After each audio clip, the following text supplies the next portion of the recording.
Good morning, students. In the last lecture, we derived the equation for the distance traveled by object in nth second. ठीक है. Today we will derive the equation of motion using the calculus method. Calculus method क्या होता है? आपके लिए नया chapter बेटा calculus. इसमें हम इंटीग्रेशन करते हैं. इंटीग्रेशन का अर्थ होता है, इंटीग्रेशन का मीनिंग होता है टू ऐड अप.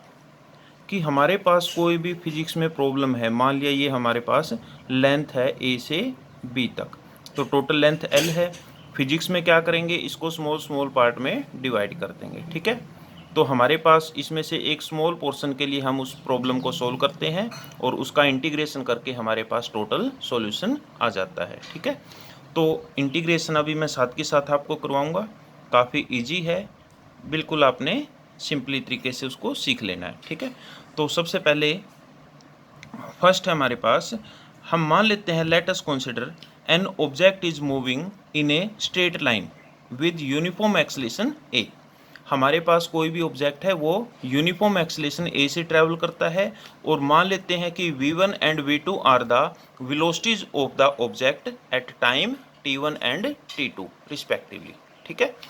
अब मान लेते हैं कि जो फर्स्ट इक्वेशन है उसको हमने नाम दिया था वेलोसिटी टाइम रिलेशन, यानी v is equal to u plus a t. इस इक्वेशन को हमें ड्राइव करना है. तो इस इक्वेशन के लिए हमें पता है कि जो एक्सेलरेशन है वो हम लिख सकते हैं dv. एक्सेलरेशन को कल हमने किया था चेंज इन वेलोसिटी, यानी v2 माइनस में v1 और बाय में change in time t2 minus में t1. जो चेंज है हम इसको लिख सकते हैं चेंज को dv, यानी चेंज इन वेलोसिटी, बाय में चेंज इन टाइम को लिख सकते हैं dt. ठीक है. तो हमारे पास जो एक्सेलरेशन है इसका फॉर्मूला होगा dv बाय dt. अगर मैं dv की वैल्यू देखूं a और dt की इधर मल्टीप्लाई हो जाएगी. ठीक है. अब इस इक्वेशन को हम इंटीग्रेट करेंगे बोथ साइड. हम dv का भी इंटीग्रेशन करेंगे और a dt का भी इंटीग्रेशन करेंगे. तो इंटीग्रेशन है उसका सिंबल होता है ये, तो इसका मीनिंग होता है इंटीग्रेशन. हम dv के अंदर इंटीग्रेशन करेंगे तो हमने ये इंटीग्रेशन का साइन लगाया और यहाँ पर देखो जो वेलोसिटी है वो कहाँ से कहाँ तक चेंज होती है, v1 से लेके v2 तक, तो इसको बोलते हैं लिमिट. तो हमने इंटीग्रेशन करते हुए ये लिमिट पुट कर दी v1 से लेके v2 तक इज इक्वल टू ए का अर्थ है यूनिफॉर्म एक्सेलरेशन है, ये कांस्टेंट है. चेंज किस में है बेटा, टाइम में. टाइम में चेंज है तो टाइम में कहाँ से कहाँ तक चेंज है, t1 से लेके t2 तक. ठीक है. अब जो इंटीग्रेशन है उसमें हम क्या करते हैं, जैसे dv का इंटीग्रेशन क्या आएगा, v. कैसे आया, देखो dv का इंटीग्रेशन करना है तो यहाँ पर देखो हम इसको ऐसे भी लिख सकते हैं v की पावर 0 इंटू में dv, क्योंकि v की पावर 0 क्या होता है 1, 100 की पावर 0 क्या होता है 1, किसी भी वैल्यू की पावर 0 करेंगे दैट इज 1. अगर मैं dv को 1 से मल्टीप्लाई कर दूं कोई फर्क नहीं पड़ेगा. ठीक है. तो ये इंटीग्रेशन हो गया. अब इंटीग्रेशन में देखो v की पावर नोट का हम इंटीग्रेशन करेंगे dv के रिस्पेक्ट, तो जिसका भी इंटीग्रेशन करना है उसको लिखेंगे, उसमें एक पावर ऐड करेंगे, उसी पावर से डिवाइड कर देंगे. तो हमारे पास v की पावर 1 बाय में 1 दैट इज v. तो हमारे पास याद रखना है dv का इंटीग्रेशन क्या होगा v. ओके. तो ये इंटीग्रेशन कहलाता है. काफ़ी सिंपल है, एक बार और दोबारा मैं बताऊंगा आपको, अभी आपने ये याद रखना है. ठीक है. तो यहाँ पर देखो जो हमारे पास dv है इसका इंटीग्रेशन क्या कर दिया हमने v. लिमिट कहाँ से कहाँ तक, लोअर लिमिट v1 और अपर लिमिट v2.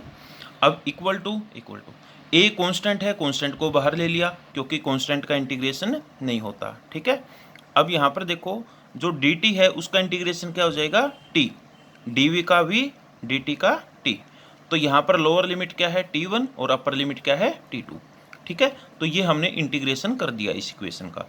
अब v है, v इसकी जगह हम एक बार अपर लिमिट पुट करते हैं फिर माइनस में लोअर लिमिट, यानी इस v की जगह एक बार क्या करोगे v2 पुट करोगे, माइनस में इस v की जगह एक बार v1 पुट करोगे, तो आंसर आएगा v2 minus v1 is equal to a. और ऐसे ही t की पावर पुट करोगे अपर लिमिट t2 माइनस में t1, तो हमारे पास v2 की वैल्यू क्या आएगी, ये v1 इधर माइनस का है उधर जाकर क्या हो जाएगा प्लस. ठीक है. तो ये हमारे पास वैल्यू आएगी t2 माइनस t1 और ये इक्वेशन आ गई। अब अगर हम देखें जो फाइनल वेलोसिटी v2 है उसको हम v से नोट कर सकते हैं, इनिशियल वेलोसिटी v1 है उसको u से डिनोट कर सकते हैं, और जो चेंज इन टाइम है उसको t2 माइनस t1 को t से डिनोट कर सकते हैं।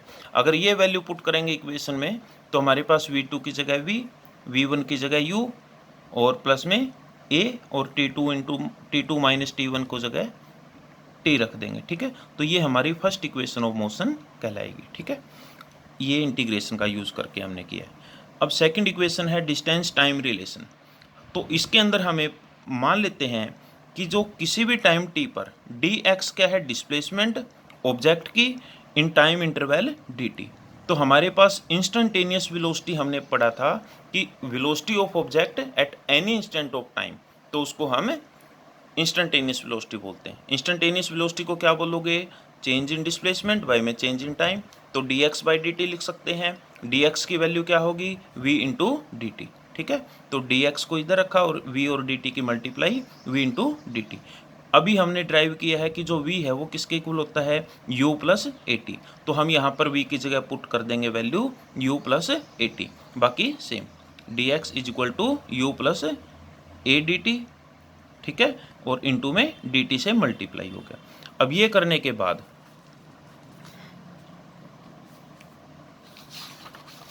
हमारे पास जो ये इक्वेशन आई है इसको दोनों तरफ इंटीग्रेट कर दोगे। ठीक है, अब इंटीग्रेशन करोगे तो हमारे पास dx का भी integration u plus a T है, इसका भी इंटीग्रेशन dt के रिस्पेक्ट। ठीक है, तो dx का इंटीग्रेशन करते हुए हम लिमिट पुट कर सकते हैं कि जो इनिशियल डिस्प्लेसमेंट है x नोट और फाइनल डिस्प्लेसमेंट है दैट इज x। और ऐसे ही जब टाइम में चेंज है तो लिमिट टाइम की पुट करेंगे 0 से लेके t तक। तो dx का इंटीग्रेशन करेंगे ये एज इट इज। अब u के साथ एक बार dt की मल्टीप्लाई, एक बार at के साथ dt की मल्टीप्लाई। ठीक है, और यहाँ पर लिमिट पुट कर देंगे। अब देखो dx का इंटीग्रेशन x और lower limit x naught upper limit x is equal to, ऐसे ही u कांस्टेंट है, इनिशियल वेलोसिटी क्या होगी वो कांस्टेंट होगी ऑब्जेक्ट की, और dt का इंटीग्रेशन t, और ये लोअर लिमिट और ये अपर लिमिट, और प्लस में a को बाहर ले लिया, t dt का इंटीग्रेशन करेंगे। तो यहाँ पर देखो एक बार मैं दोबारा इंटीग्रेशन समझा रहा हूँ। तो मैंने t का इंटीग्रेशन करना है dt के रिस्पेक्ट, ये तो मैंने बताया था जिसका भी इंटीग्रेशन करना है उसको लिखेंगे, उसकी जो भी पावर है उसमें एक पावर ऐड, उसी पावर से डिवाइड। तो ये हमारा इंटीग्रेशन हो जाएगा। क्या आ गया, t 1 + 1 2 बाई में 2। तो हमारे पास इसका इंटीग्रेशन क्या होगा, t² बाई में 2। ठीक है, और ये लोअर लिमिट और ये अपर लिमिट। अब x की जगह एक बार अपर लिमिट माइनस में लोअर लिमिट। ठीक है, इज इक्वल टू u, ऐसे ही t माइनस 0 अपर limit minus lower limit, plus में जो भी कांस्टेंट है उसको बाहर ले लेंगे, यानी 1/2 इसमें से बाहर ले लिया, a है, और क्या बचेगा t²। t की जगह एक बार अपर लिमिट माइनस में लोअर लिमिट। ठीक है, अब यहाँ पर देखो x minus x naught is equal to u t, क्योंकि t माइनस 0 क्या बचेगा t और u की मल्टीप्लाई यू टी, प्लस में हाफ a और यहाँ पर t²। ठीक है, अब हमें पता है x माइनस x नोट क्या होता है s, यानी टोटल डिस्प्लेसमेंट s। तो यहाँ पर s और ये क्या आ गया u t plus half at², that is our second equation of motion. अब हमारे पास जो थर्ड इक्वेशन है that is velocity displacement relation, जिसको हमने लिखा था v² minus u² is equal to 2as। इस इक्वेशन को ड्राइव करना है। तो हमें पता है एक्सेलेरेशन हमने पढ़ा था क्या होती है, चेंज इन वेलोसिटी बाय में चेंज इन टाइम। अगर मैं इस इक्वेशन को एक बार dx से डिवाइड कर दूं, एक बार dx से मल्टीप्लाई कर दूं, तो कोई फर्क नहीं पड़ेगा, dx से dx कैंसिल आउट होके वही वैल्यू आ सकती है हमारे पास dv बाई dt। तो हमारे पास a dv बाई dx और इनटू में change in displacement by change in time को क्या लिखा था, वेलोसिटी। ठीक है, अब dx को इसके साथ मल्टीप्लाई किया तो क्या आ गया, a dx is equal to v into dv। ठीक है, अब हम इस इक्वेशन का इंटीग्रेशन करेंगे दोनों तरफ, तो इंटीग्रेटिंग ऑन बोथ साइड। तो हमारे पास क्या आएगा, a कांस्टेंट है, dx का इंटीग्रेशन लिमिट पुट कर दी x नोट से लेके x तक, और ऐसे ही v dv का इंटीग्रेशन करेंगे। लिमिट कहाँ पर होती है, वेलोसिटी में चेंज है, इनिशियल वेलोसिटी से लेके फाइनल वेलोसिटी। a को बाहर लिया, dx का integration x, lower limit upper limit is equal to, ऐसे ही जैसे हमने ऊपर किया था v t dt का किया था, तो हमारे पास आ गया था टी स्क्वेयर बाई 2। ऐसे ही अगर वी डी वी का करोगे तो वी स्क्वेयर बाई 2, ये लोअर लिमिट ये अपर लिमिट, ए और x की जगह एक बार अपर लिमिट माइनस में लोअर लिमिट, यानी x माइनस एक्स नोट। ऐसे ही 1/2 है बाहर ले लिया हमने क्योंकि कांस्टेंट है, और वी स्क्वेयर की जगह एक बार अपर लिमिट और माइनस में v की जगह एक बार लोअर लिमिट u स्क्वेयर। ठीक है, अब 2 है इधर आकर मल्टीप्लाई हो जाएगा, 2a x minus x naught is equal to v square minus u square. तो यहाँ पर देखो x माइनस एक्स नोट को डिस्प्लेसमेंट s लिख सकते हैं, तो हमारे पास 2as और क्या आ गया v square minus u square, that is v square minus u square is equal to 2as. This is our third equation of motion.